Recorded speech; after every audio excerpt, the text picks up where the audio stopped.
The teachings of the Lord of the Second Coming. 1.3.1 The crime of the angel. And the angels that did not keep their own position, but left their proper dwelling have been kept by him in eternal chains in the nether gloom, until the judgment of the great day. Just as Sodom and Gomorrah and the surrounding cities, which likewise acted immorally and indulged in unnatural lust, serve as an example by undergoing a punishment of eternal fire. Jude chapters 6-7. From this passage we can infer that the angel fell as a result of an illicit sexual relationship. Fornication is a crime which cannot be committed alone. With whom did the angel commit the illicit sexual act in the Garden of Eden? In order to unveil this mystery, let us examine what kind of sin the human beings committed. 1.3.2 The crime of the human beings. We read that before they fell, Adam and Eve were both naked and were not ashamed. After the fall, however, they felt ashamed of their nakedness, and sewed fig leaves together into aprons to cover their lower parts. 20 If they had committed a crime by eating some actual fruit from a tree called the tree of the knowledge of good and evil, then they certainly would have covered their hands or mouths instead. It is human nature to conceal one's faults. Thus, the act of covering their lower parts shows that these parts, and not their mouths, were the source of their shame. In Job 3133 it is written, "If I have concealed my transgressions, like Adam, by hiding my iniquity in my bosom." Adam concealed his lower parts after the fall.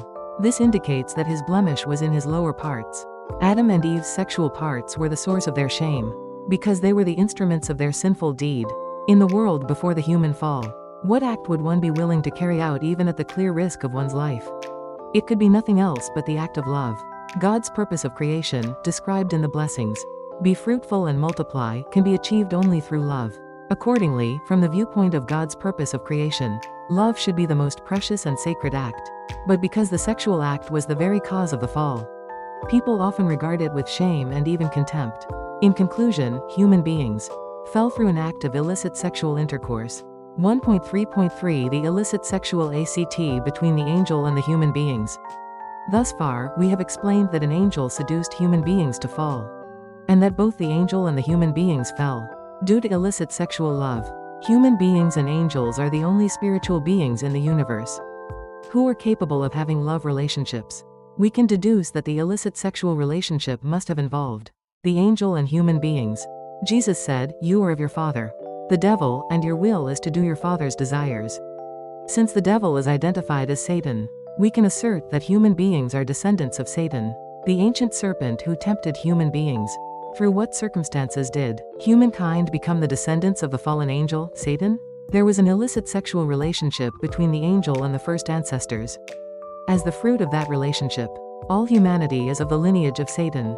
When Paul wrote, "We ourselves, who have the first fruits of the Spirit, groan inwardly as we wait for adoption as sons, the redemption of our bodies," he was acknowledging that we fallen people stem from the lineage of Satan, not the lineage of God.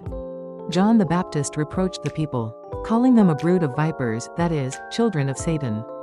Jesus said to the scribes and Pharisees, "You serpents, you brood of vipers, how are you to escape being sentenced to hell?" These verses affirm that we are the offspring of an illicit sexual relationship involving the angel and our first ancestors. This, in fact, lies at the heart of the human fall.